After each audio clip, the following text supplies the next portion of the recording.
Welcome to Unity North Spiritual Center. My name is Noel Levine, and I'll be worship assistant today. Unity North Spiritual Center is part of a larger Unity movement founded by Charles and Myrtle Fillmore in 1889. Our prayer chaplain today is Wendy Erickson. Her phone number should be posted. She's not going to be with us physically today, but she can be called for help with prayer. We are meeting here live today, but also on Zoom. Chris Italiano is our producer today. Let's give him a hand for setting this up.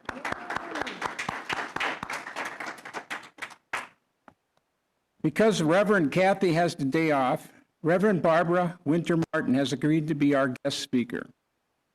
Reverend Barbara is the former spiritual leader at the Unity of Sartell, and also the former interim minister here at Unity North in 2018. Let's welcome Reverend Barbara back with a round of applause.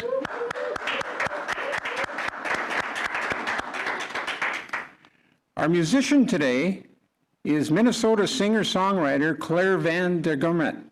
Give her a hand as she leads us in the opening song.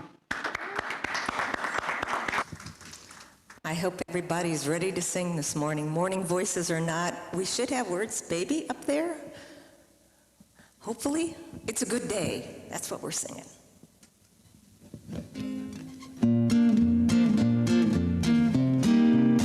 Well, it's a good day for singing the song. It's a good day for moving along. It's a good day. How could anything go wrong? It's a good day for singing the song. Yes, it's a good day for shining your light. It's a good day for making it right.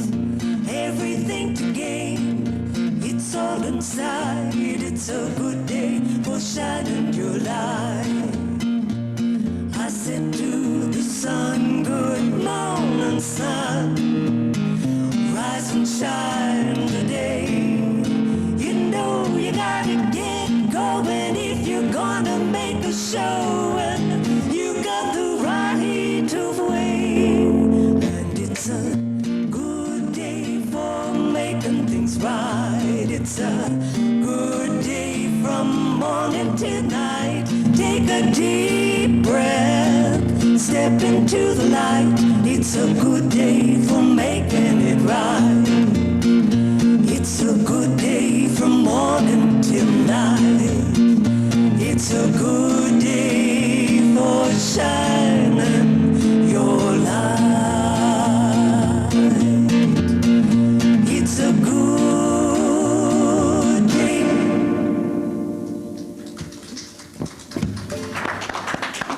Thank you, Claire. Because we are also on Zoom, we have a number of people attending this service from other locations. How many people are here from a place other than Minnesota?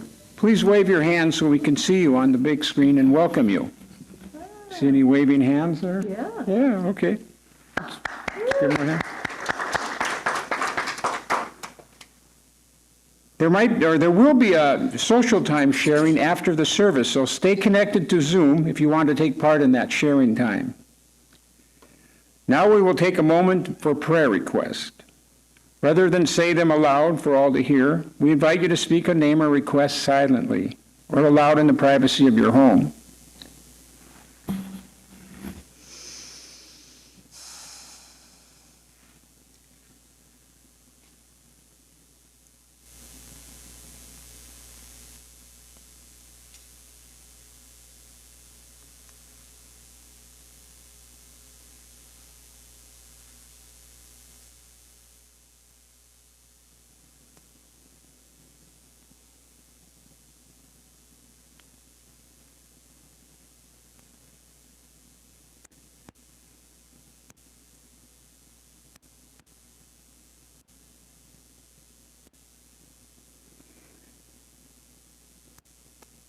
We give thanks in advance for these prayers, and we say thank you, Mother, Father, God.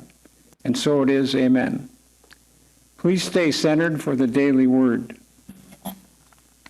The daily word for today, October 3rd, is faith.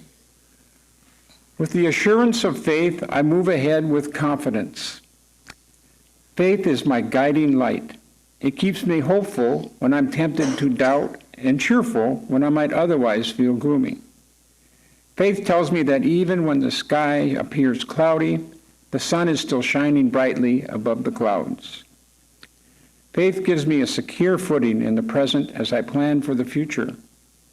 Faith is the assurance that I am never alone, that everything I dream and do is divinely inspired. Every step I take in the direction of my aspirations is fueled by faith that they can come to pass. All of the wisdom, power, love, and strength of God are mine to express as only I can. Leaving timidity and hesitancy behind, I use these divine attributes boldly and with confidence. Faith shows me the way forward. From Hebrews chapter 11, verse 1, now faith is the assurance of things hoped for, the convictions of things not seen. And now Claire will play a meditation song.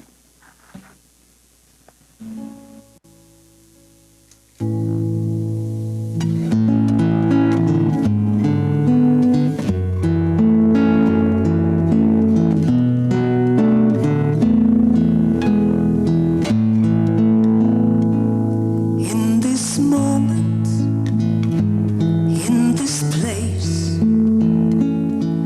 I remember who I am, letting fear and worry fall away from me. I open my heart and see there is only love. There is only love. Love that heals, love that sets us free. There is only love.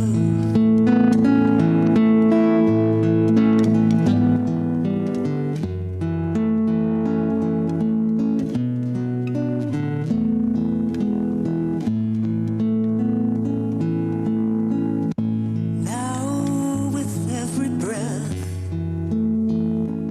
I will find my way. When I go inside, quiet my mind, I hear Spirit gently say, there is only love. There is only love. Love that heals, love that sets us free. There is only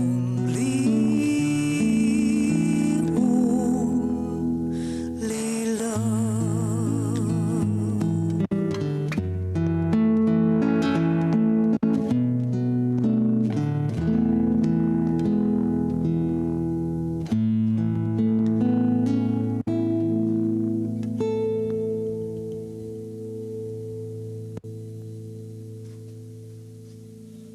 I invite you to get comfortable in your seat. Wherever that is, take a few more gentle breaths.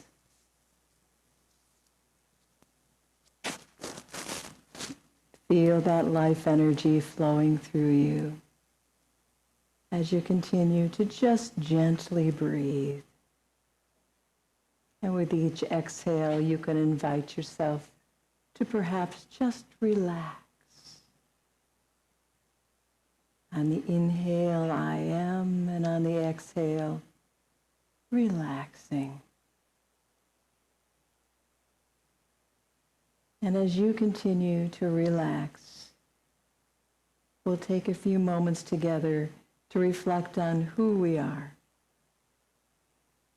I invite you to let your focus rest gently on your heart area. And know that if there are any words that I say that don't fit for you, you can let them gently flow by and on out. Wherever you go for the next few moments will be perfect. I'm going to let the words of Rumi and Thielen softly embrace you as you continue to relax into your fullness. There is a light which cannot ever be extinguished. It is inside of you. It is you. Let your light so shine upon the world that the world will know who you really are. And its people will know who they really are as well through the light of your example. The darkness of our world awaits you, not to engulf you, but to be transformed by you. The real journey is right here. The great excursion starts from exactly where you are. For you are the world. You have everything you need. You are the wide opened. So don't look for the remedy for your troubles outside yourself. For you are your medicine. You are the cure for any sorrow.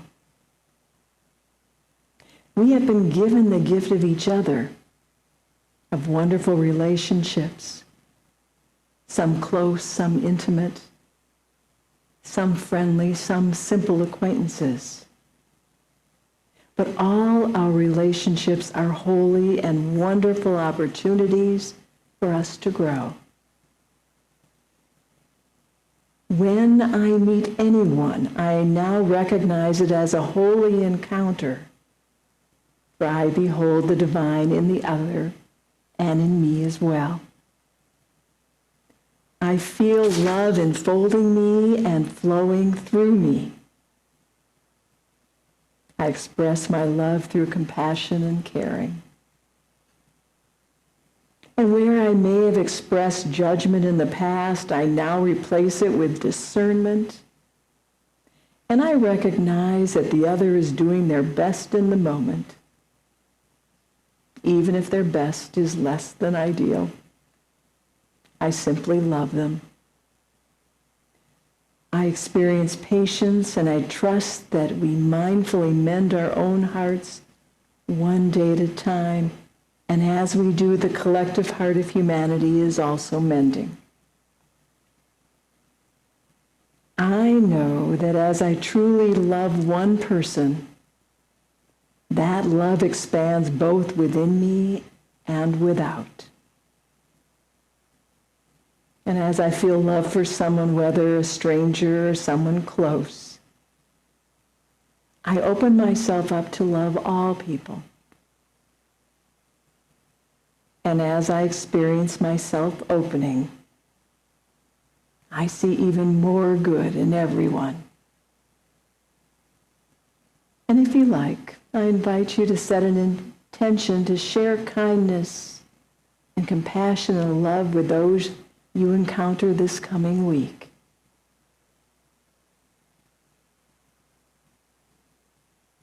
For as I feel the love within me, numerous opportunities for kindness will be clear. I give myself the gift of being the giver of acts of kindness, of thoughtfulness, or simply being present for another. And as my life becomes more and more about expressing love, which is who and what I am, I feel the peace that surpasses understanding. I see the divine in all things and everyone, and I sense my oneness with all. I hold myself and others in the same awe that I hold a towering mountain, or the deep, vast ocean, or an exquisite flower. for I am a magnificent divine human. I am a magnificent divine human. And so it is. So I just invite you to continue to breathe gently. And as you do, feel that life energy flowing through you, all the way out to your fingers and your toes, tip of your nose. Feel it energizing, invigorating. And when you're ready, you'll gently open your eyes, feeling alert, yet relaxed, energized, yet at peace.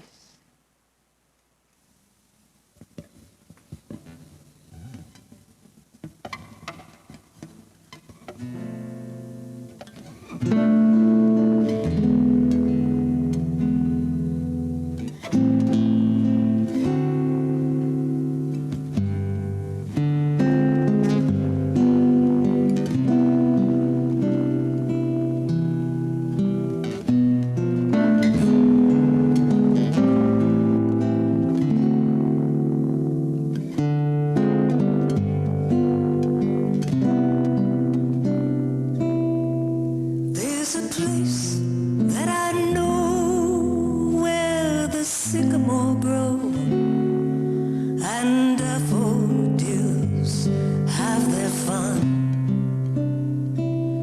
where the cares of the day seem to slowly fade away in the glow of the evening sun. Peace when the day is done. If I go there real late, let my mind meditate on everything to be done. If I search deep inside, let my conscience be my guide. The answers are sure to come. Don't have to worry none.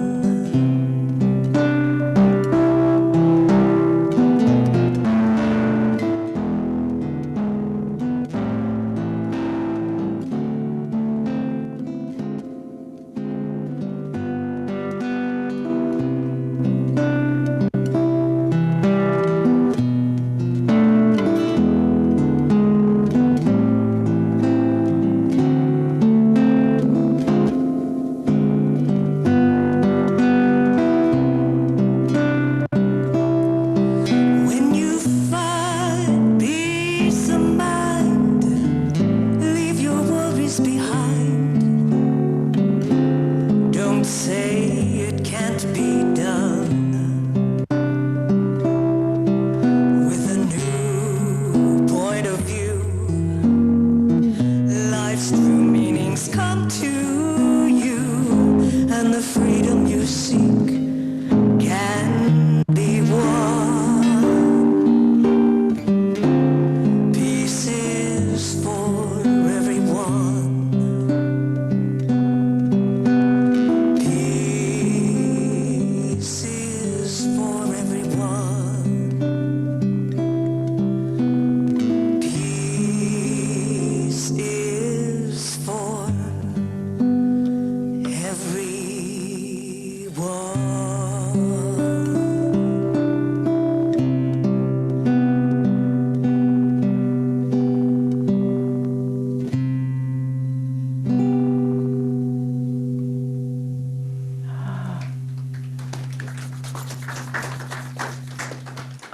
Claire, that was beautiful. Thank you. Oh, I want Claire to come home with me. You could just sing to, I digress. I did hear a story, though. It was about a nursing home in Anoka where a group of seniors were sitting around talking. And one of them said, my arms have gotten so weak I can hardly lift this cup of coffee. Yes, I know, said another, my cataracts are so bad I can't even see the coffee. And the other one said, I can't turn my head because my arthritis in my neck now. And the fourth said, oh yeah, they now were nodding in agreement. My blood pressure pills make me dizzy, exclaimed another. Oh, I guess that's just the price you have to pay getting old, winced one old man slowly. And then one woman said, well, wait. We need to remember to count our blessings, said one woman cheerfully, and just be grateful that we all still can drive.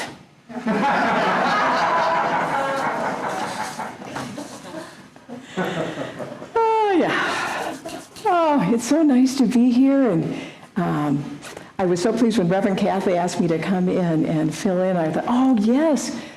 So pleased to come to this wonderful community and see all of your shiny eyes and your smiling faces at home. This is really a nice combination. I love it. And so she asked me, what I'm going to speak about. I thought, well, what have I been doing for the last 18 months? And not a lot came to mind. So, but what I have been doing is I've been doing spiritual practices, which is my favorite thing to do anything. Anyway, so the title for today was Everything's a Spiritual Practice, because at this point in my life, everything is a spiritual practice. And that's a good thing, actually.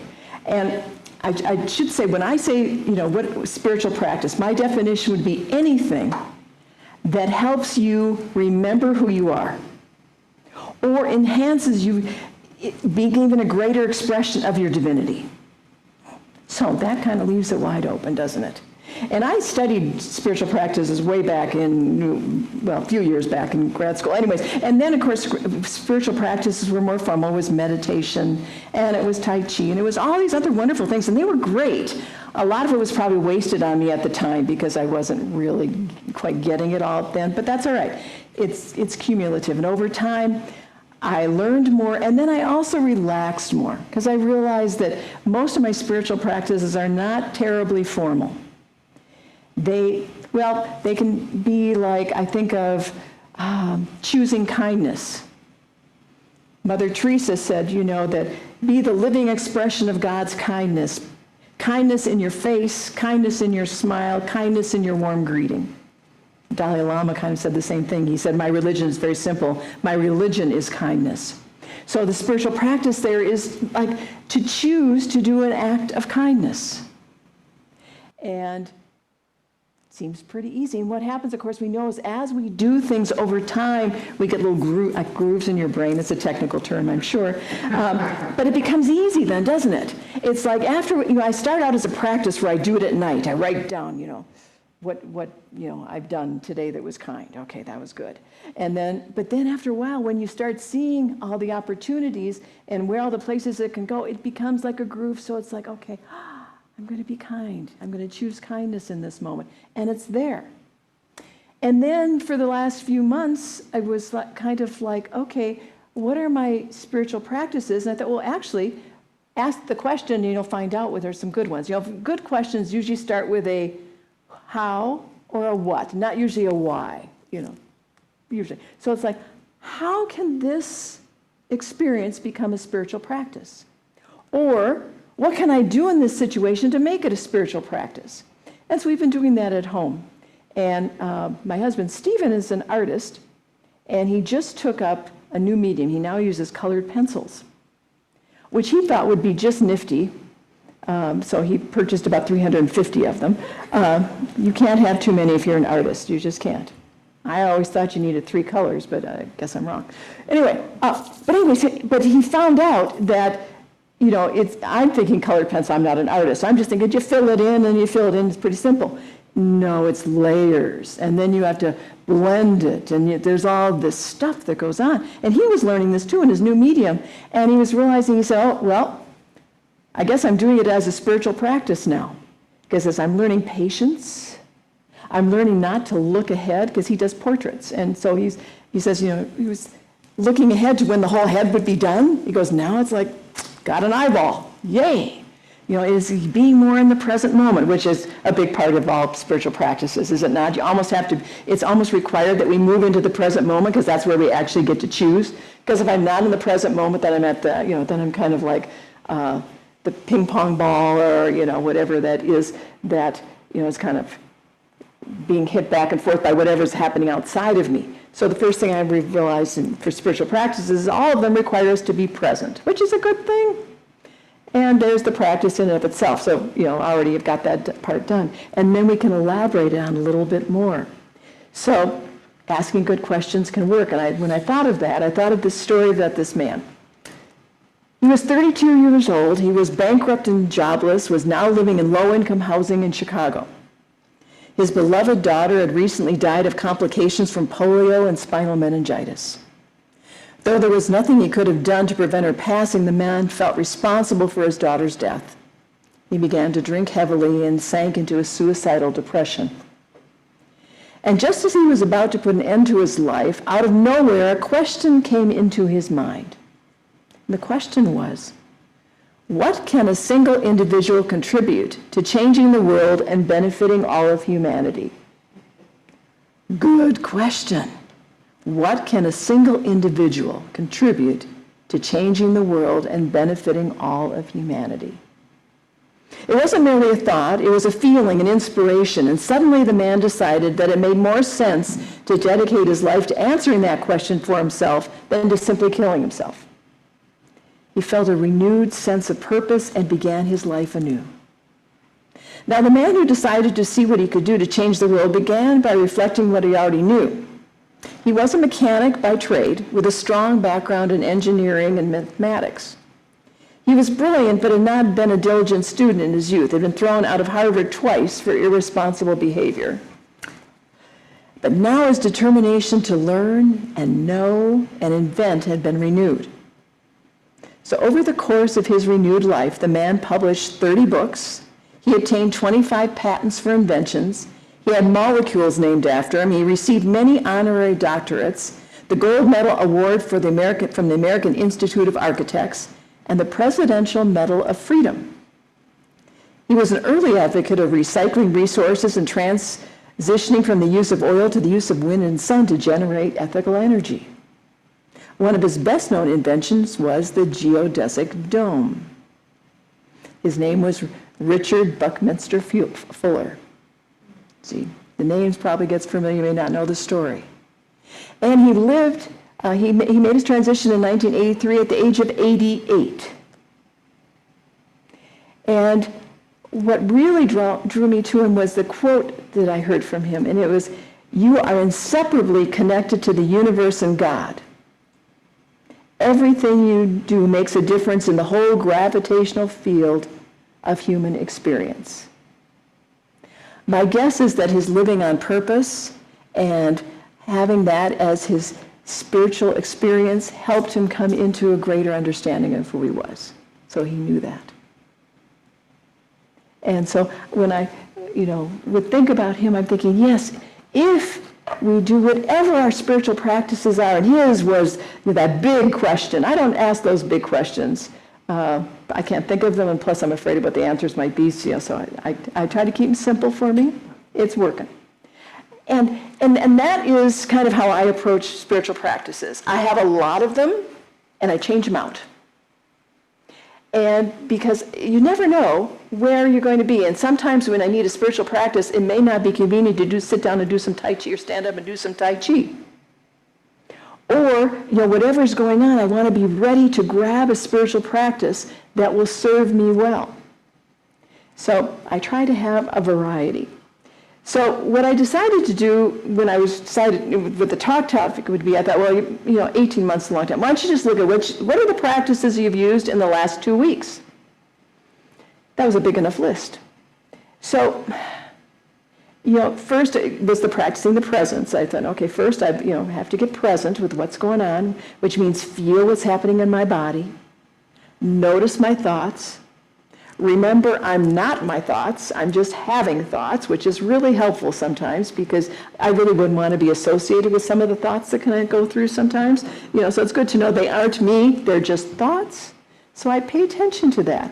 And then I'm able to freely choose. So the other day I was watching television. I was watching the news a little bit, of which I hadn't been doing for a while, but I've been watching it because I like to be updated on some health things and what's going on in the world with that.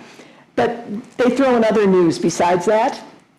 And I noticed that I had a little twinge, just a little bit, a little irritation, a little judgment. It doesn't really matter if it's big or little, does it? It's judgment. It was moving me out of my peace. I noticed that I wasn't smiling. I noticed I was starting to feel a little morally superior, which for me is never a good sign. Never a good sign. That means my ego's coming in. And so, I like me, but if I'm starting to feel that ego part of the morally stuff, not good. So I was aware of it, a little judgment's coming in. And, judgments, we've got to be gentle with ourselves. Because we were brought up in a culture that talked about constructive criticism, which is that's a disguise for people who are fault-finding, I believe, personally, but okay. And so we get into judgments and not know the whole show. So I thought of an old anecdote that I had learned a ways back. And so I'll share it with you, and you can see what you think of it. So there are 3 candidates I'm going to tell you about. The real people, and candidate A, they're all men, I'll tell you that. He associates with crooked politicians and consults with astrologists. He had 2 mistresses. He also chain smoked and drank 8 to 10 martinis a day. Candidate B was kicked out of office twice, sleeps until noon, used opium in college, and drinks a quart of whiskey every evening. Candidate C is a decorated war hero. He's a vegetarian. He doesn't smoke, drinks an occasional beer, and hasn't had any extramarital affairs. So which candidate would be your choice if that's the information you had? I got to tell you, I know who I pick. Oh, well, actually, I didn't like any of them that much, but anyway. Let me tell you who they are. And you may have guessed some of them. Candidate A, real person, Franklin Delano Roosevelt. Candidate number 2, Winston Churchill. Candidate 3, that's the vegetarian guy, Adolf Hitler. Could have made a mistake there. Okay, which led me to remind, and I use that as a reminder for myself that I don't have the whole picture, that I need to go to the higher point of view sometimes, and that really helps me significantly. Which I thought of a more recent example, and that was a few years ago. I live up in St. Cloud, Minnesota. And my legislator, in his wisdom, decided that it was time for him a few years back to propose a law that would codify marriage had to be between a man and a woman only. Oh, I was not pleased with this man at that time and what was going on. I had some real judgments about it. As we fast forward through that story, what we know is because he pushed it, we ended up with a very different result than he was looking for, but a result that I was really happy with, and that we now found in our state that everyone gets to marry. And so what I was judging as being a terrible thing happening in the beginning turned out to really, in my opinion, work out very well, at least for me. And in my view, to this date, I'm right. But anyway, no judgment. So anyways, it reminds me always that when I start having that judgment thing, I have to go back into, I don't know.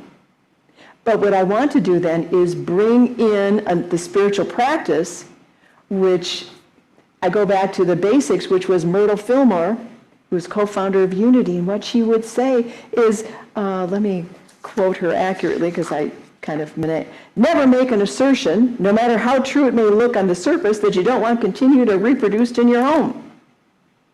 And I would say in your home, in your neighborhood, in your government, and on the planet. And so then, instead of me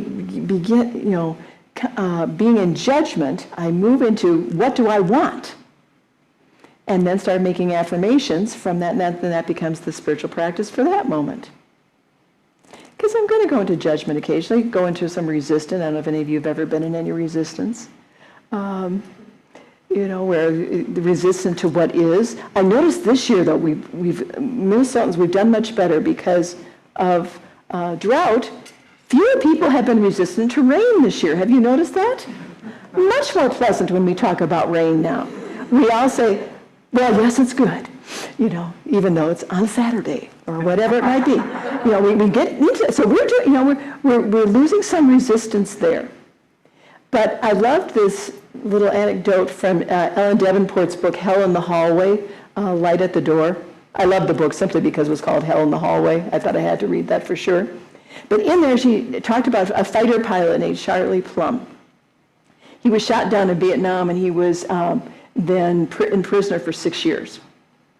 And he says that at the time, he considered it a colossal waste of time. But years after he was freed, he said it was a beautiful gift, that 8x8 cell that he lived in, not knowing if he would live or die. And he said nothing could have taught him more. In fact, he goes on to say there's great value in getting blown out of the sky once in a while. I would say metaphorically, let's go that way. But there's great value in that wake-up call that forces you and me to re-examine the way we've been doing business. Have any of you had that in the last couple of years? Anything that's forced you to re-examine how you've been doing business? We all got to do that. He said, said a little differently, adversity is a horrible thing to waste. Isn't that good? Adversity is a horrible thing to waste. And I kind of bring it into my language and said, not my preference is a horrible thing to waste. When things show up that are not my preference, I will use them. And I will ask a good question, what can I learn from this? Or what could be a good spiritual practice that I can use in this? Maybe it's patience, practicing. I don't know what it'll be something. But it'll move into something or another that's going to serve me well. And then I looked at my list of things the last 2 weeks. I thought, in full disclosure, I'll share some of the others. Remember back in 2006, the Reverend Wilbohm down in Kansas City started the Complaint-Free World program where you got bracelets and everything. And the idea was go 21 days without complaining. I broke many bracelets because you had to start over every time you complained. And then you see how many months it takes you to go 21 days without complaining. A good spiritual practice anytime. And I pulled that out regularly when I started to notice myself getting into a place where I am not happy with what is. And I'm starting to resist it. Then I pull out, okay, move into the acceptance and move into the practice of not complaining. And what are you going to replace it with? And that's how I always ask myself. That's a good question. And each time I would say, okay, if I'm not going to complain, what should I replace that with? And there is guidance inside me that's brilliant. We got it, don't we? We ask good questions and it comes through, and there comes the practice. I don't have to know it ahead of time or what to say. It just comes through. And I ask that question often, and the replacement for the complaining will come. It shows up lovely. And sometimes it's choosing, it'll say, why don't you choose to be generous? Like, put your attention on being generous for somebody for a little bit. Okay, and I did that. Or, choose to listen to some music, because music, my gosh, is that not a spiritual practice? And so, for some of you, maybe the singing and performing of the music is the spiritual practice. For some of us, that might not be the case. And so it is listening. And so we let the music move us, and because remember my definition of spiritual practice is anything that raises our consciousness back into a greater knowing of the truth of who we are. When you listen to Claire, do you not get that? Does it not bring you into that place where you go, yep. I feel our connection, and now I'm raising, and I'm seeing, my consciousness is going up. I'm feeling it. I recommend, I do classical music when I go to bed. John Hardesty is a wonderful Unity musician. Good dinner music. I find that really works well for my digestion. But there's all kinds of music for all of our moods that helps elevate us, and it's individual. It's something different for everybody. Not everybody would have the same song list that I have, I'm sure. And the song list that a lot of people have, I've never heard of. It doesn't matter. It's the music will move us. Native Americans, Ayurvedic healers, the Greeks, they all knew the restorative powers of music, didn't they? And we've been talking about it. So it's a wonderful spiritual practice to have that music. Then, one of my favorite spiritual practices, of course, is laughter. I do warn people, if I'm not smiling or laughing, watch out. You might want to step away, because I've lost my mind. And I'm not, when I say lose our mind, that means I've lost the track of the divinity of myself, and I've got distracted with either my ego or what else is going out in the world, and I bought into some other bizarre story for a moment. It's okay to lose your mind. If you live with somebody, try not to have both of you lose your mind at the same time. That's more difficult. But if only one person loses their mind, there's no problem, because the other one is there to be the example of to come back into center. And it works well, doesn't it? So when I lose my mind and I stop laughing, then I have to, okay. Then it's like, well, how do you make yourself laugh? First off, you're funnier than you think you are. I've got to tell you. So, if you think that you're not humorous, you are. And just reflect on yourself and you can start laughing at some of the things that we humans do. And when Stephen is in his studio doing his art, he has earphones on, and lately what he's been doing is in the background, he has Frasier, the TV show, or he has Johnny Carson monologues going. So all of a sudden I hear uproarious laughter in the room, and there's not a sound that makes me happier. Is there a sound better than laughter? Children's laughter. And that's why we play peekaboo with little kids, isn't it? So they laugh, and we then are just thrilled, because the laughter is so key. It helps us know we're doing well. A few years ago, I'm thinking this up, probably 8 years ago now, there was a big group of folks from Unities in our subregion that went down to Unity Village. And we were there for a retreat. And, well, I don't know about any of you. When I was in high school, I didn't sit at the cool table. Did you? Did you have a cool table? We had it was full of cheerleaders and other people that high school wasn't bad for me, I'm not complaining, but I definitely wasn't at the cool in table. And I knew who the cool in table was. Well, fast forward, we're down at Unity Village, and we are having lunch at the inn, and they have round tables of 8 people, and we're starting to tell stories about ourselves. And this is where I do expose the fact that I was at that table, 2 of the other people at that table are in this room right now. They're already laughing because they remember. We started talking and telling stories, and it got to the point where we were laughing, so the laughing where you're snorting, and it's loud, it isn't pretty, it's hysterical, and you can't stop for the life of you. And that's where we got. And then a woman from another table came over, and I didn't know her. She must be from Golden Valley or something. But anyway, she came over, and in my old scenario, she would have said, "Can you guys keep it down? We really can't hear ourselves at the other tables." Instead, what she said is, "Can I sit with you?" True, is it not? She wanted to sit with us. I got goosebumps because I remember. And it was like, you're attracted to laughter, are we not?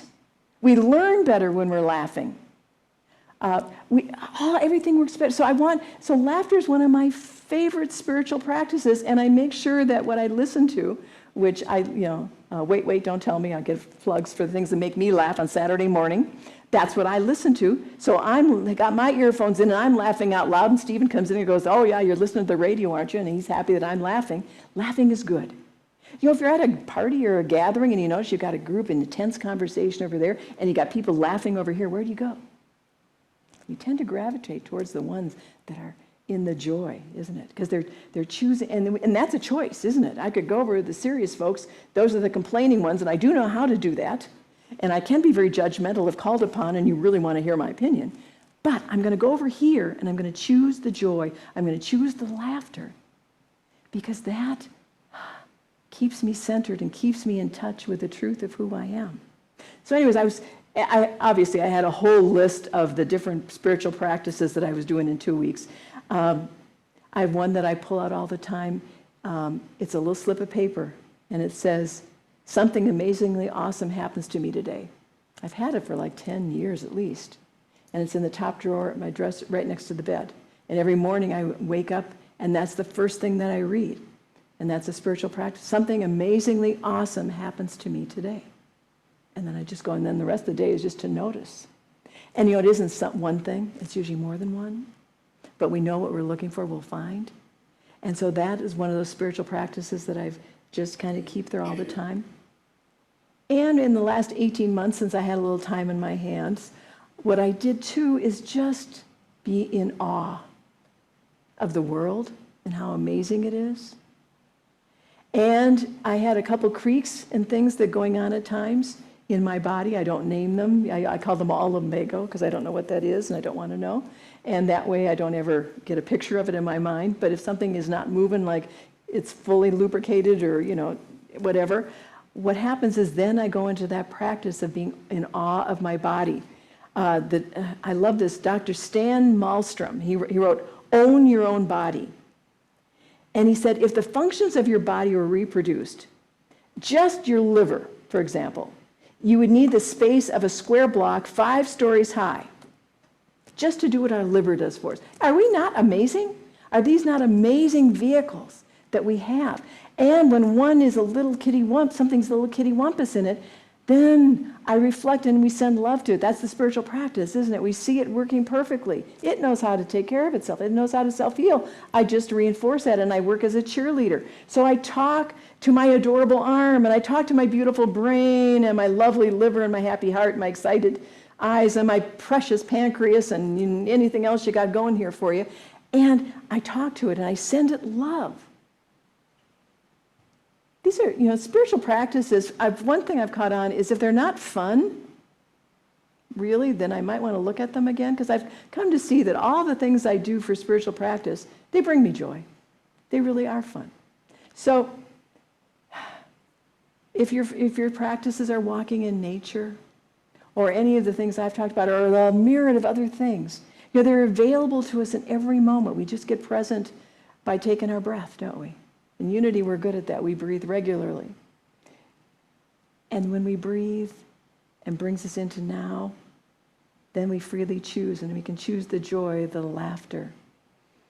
We can choose to be unconditionally accepting of the other, wherever they're at. Oh, it's good fun. So I want to just close out here with Eckhart Tolle. And he said, when you contemplate the unfathomable depth of space, or listen to the silence in the early hours just before sunrise, something within you resonates with it as if in recognition. You then sense the vast depth of space as your own depth. And you know that precious stillness that has no form to be more deeply who you are than any of the things that make up the content of your life. So my wish for you this week is that everything you experience brings you joy. And if it doesn't, if it's not of your choosing in that moment, that you invite in a spiritual practice that transforms it so that you get to be that divine expression for yourself and everybody else. And so it is.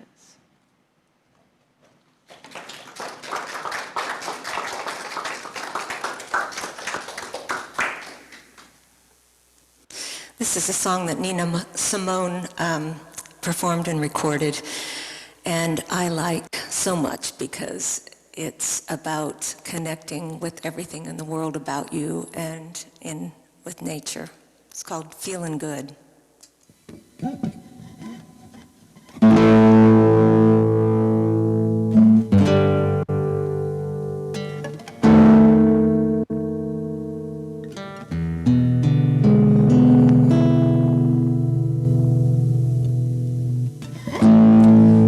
Flying high, you know how I feel. Sun in the sky, you know how I feel. Reeds drifted by, you know how I feel.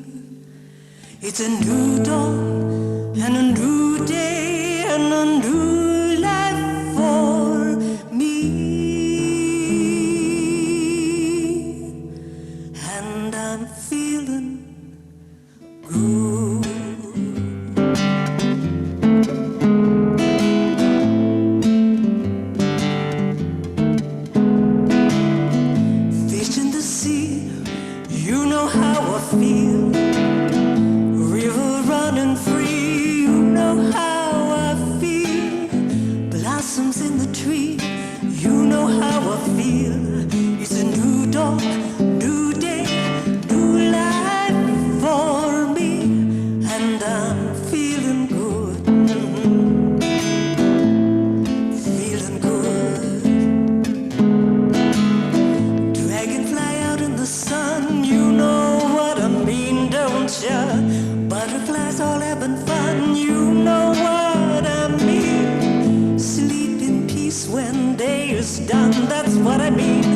This old world is a new world and a bold world for me, and I'm feeling good.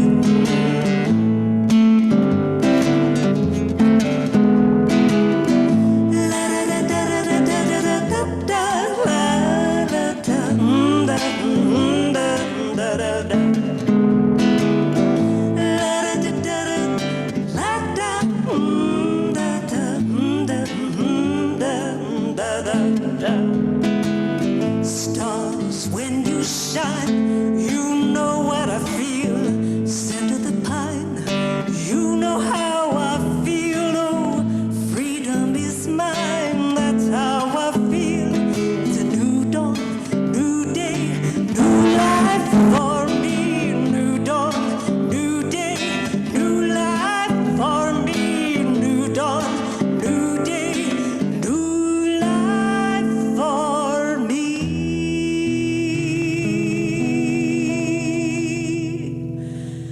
And I'm feeling good.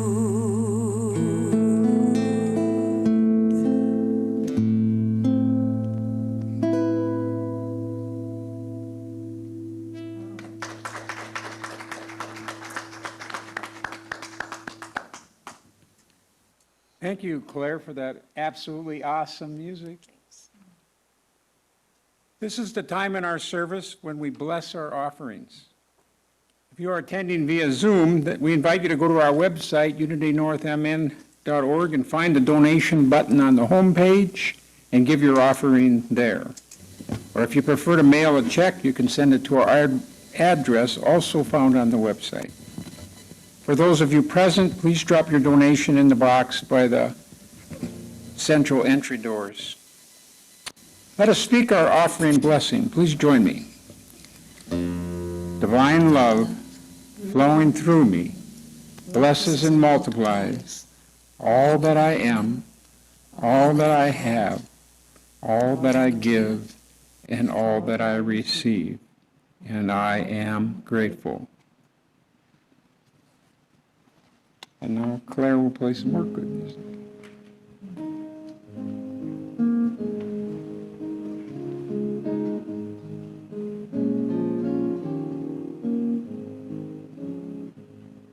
My gift goes forth on the wings of love, 100 lands where we can heal and bless. It returns to me, multiplied 1,000-fold, as the universe says yes, yes, as the universe says yes.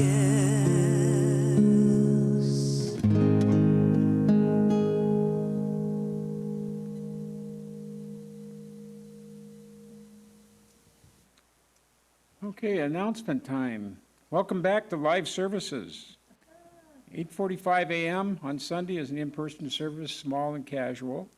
This service at 10:30 a.m. is a hybrid service, in-person and via Zoom. Our youth will have both in-person and Zoom also. Safety protocols and requirements are online at unitynorthmn.org or posted in the building. Thank you so much to Tracy Rohoff and Susan Matson for all their dedication and efforts to make Good For You Days and the Virtual Healing Fair possible. Let's give them a hand.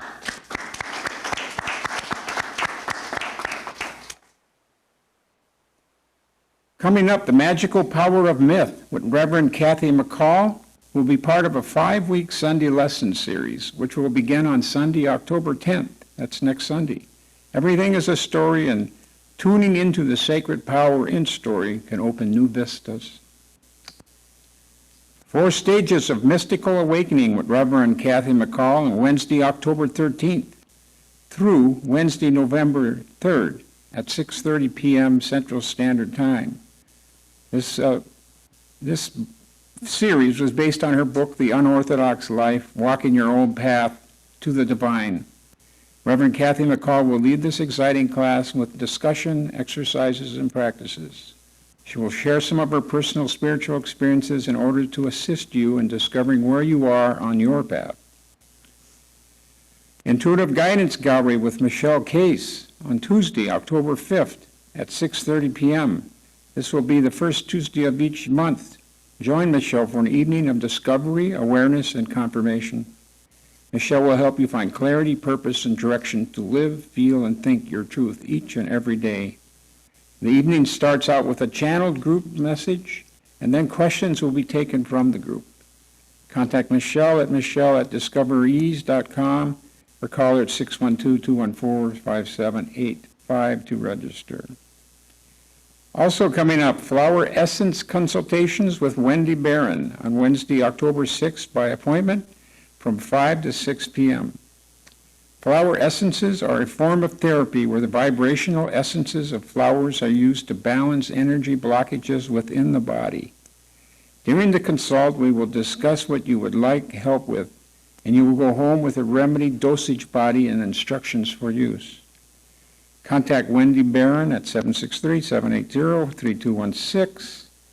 Texting is not available at that number, or you can email her at rherbal@usfamily.net to make an appointment for an in-person consultation. Shamanism on the Threshold series with Carl Schlotterbeck, starting Tuesday, October 12th at 7 p.m. The topic is empowering the self at the center of the wheel.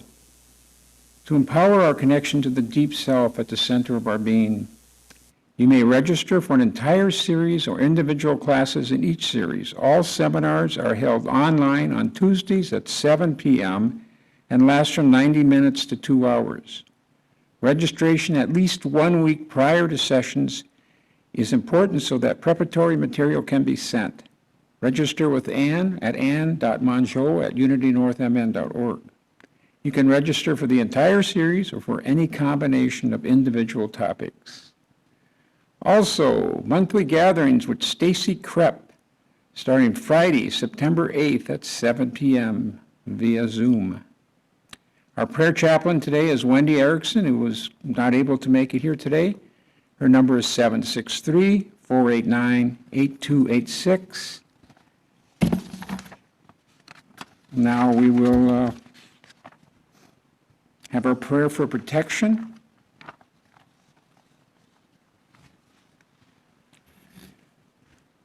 The light of God surrounds us. I am the light of God. The love of God enfolds us. I am the love of God. The power of God protects us. I am the power of God. The presence of God watches over us. I am the presence of God. Wherever we are, God is, and all is well. And now peace song will be led by Claire. Everybody gets to sing.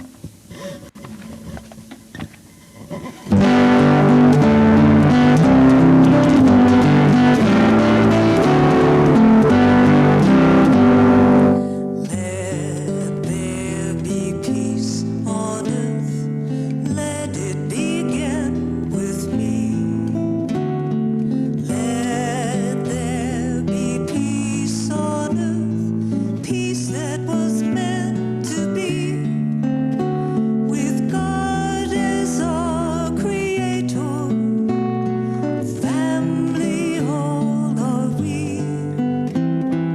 Let us walk with each other in perfect harmony. Let peace begin with me. Let this be the moment now. With every step I take, let this be my joyous vow. To take each moment and live each moment in peace eternally.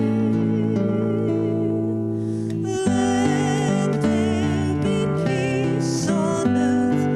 Let it begin with me.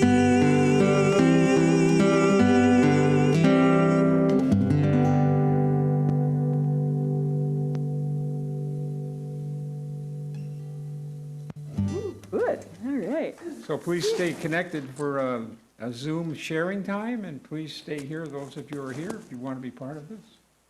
So, Cool. there we go. Say hi to the people that are.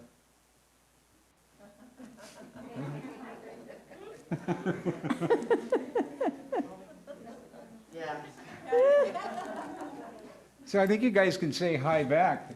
We haven't done this before, have we, Chris? This is new, so we're all experimenting here. Hi back. Candy.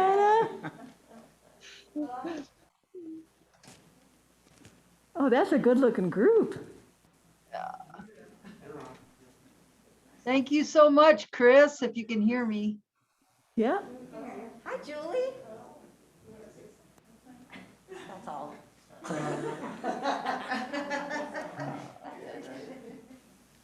Anybody? Oh. Which hi today? It's awkward. Yes. We'll get used I to don't it. know if Chris heard me, Rhonda, so you'll tell him. Hi, Donna. Okay, I please. will, yes. Thank you. Hey, no, Yes, Guy, thank you. Reverend Barbara, it's good to see you again. Oh, Donna, yay, hi. That was an excellent service. Thank you. Yes, indeed. Your Very- husband's wonderful, just to throw that in. Anybody? No? No, you have your own? We can only see the backs of everybody now. Oh, that's, Really? Chris will change the angle, I'm sure. Oh, look at that. Wait, I'm not even on it there.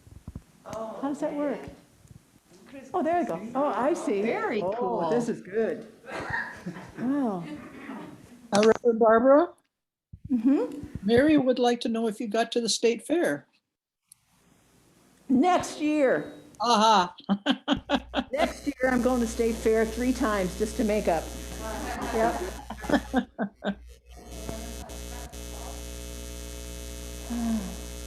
Every single service speaks to me directly, just what I needed to hear. And today is no exception. So thank you so much. I Yes, agree. There It was are Wendy times where Erickson. I wonder if someone was like looking over my shoulder as I'm making notes in my prayer time in the morning. It's like, how did you know I was working on that? Exactly. And I've said that to Kathy many times. So again, this morning, wow. Yeah, I was texting back and forth with Chris. He often teases me that I'm really not as funny as I think I am. So as soon as Reverend Barbara said we're funny, I had to send him a note. Yeah, this is Wendy here, though. I woke up this morning and went, I'm 110. And so I just went, nothing was moving. So thank you, Reverend Barbara, because I am doing the blessing of the body. So we'll see how quick that works. Does that mean 110%? Is that what that means? I think That it- would be what I would like it to, so I'm going to morph it to that, yes. Oh, okay. All right. There we all go. right. Yeah. oh, we're a quiet group now. Yeah, really, we've been waiting for weeks to be able to have social time and now it's quiet. Well, sorry to say that I'm gonna have to leave. I'm watching, the people I'm staying with, they have their 3 grandchildren with them. And it goes from like 3 months up to 3 years. So they're all kind of wee ones. So I'm being called away to go help. It's kind of fun though, but it's can be exhausting, but lots of joy. Yeah. So I'm gonna have to leave right now. So blessings to everyone. Good to Have see you, fun. Yeah, Julie. blessings to you, Julie. Yeah, thanks for sharing. Here. Bye-bye. I was going to say, Reverend Barbara, I really enjoyed your old folk joke. That was great. I don't relate personally. But, you know, it's good, yeah, yeah. A joke is 90% true.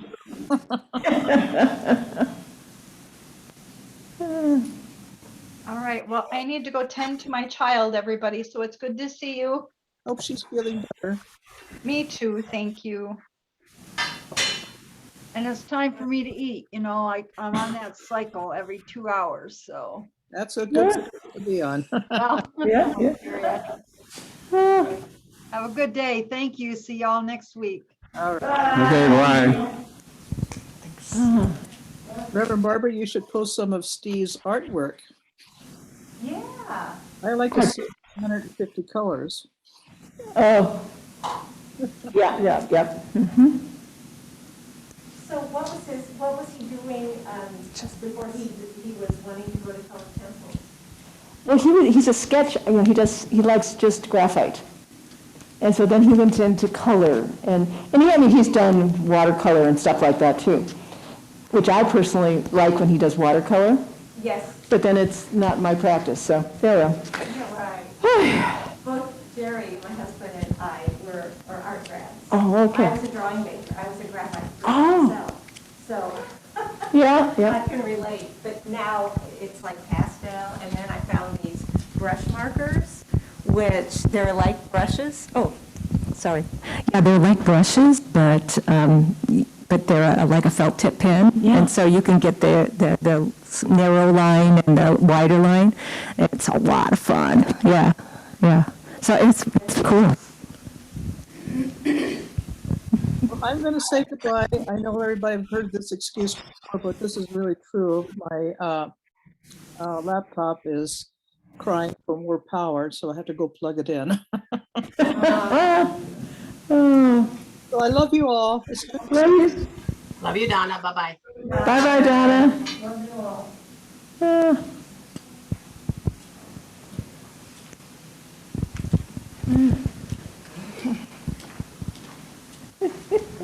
Well, evidently Donna dismissed everybody. I- Am I just crazy? Yeah. No, That was funny. We'll have to give her a hard time about that. Hi, Julie. Hi. I guess we're Can't hear you. we're just now.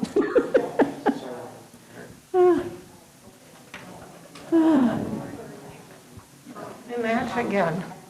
Well, maybe, but seems like we've been back 3 weeks now.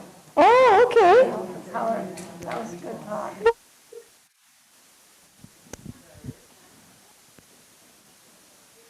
Well, Julie, Wendy, we're kind of filtering things down here, so I'm going to end the call. All right. Thank you.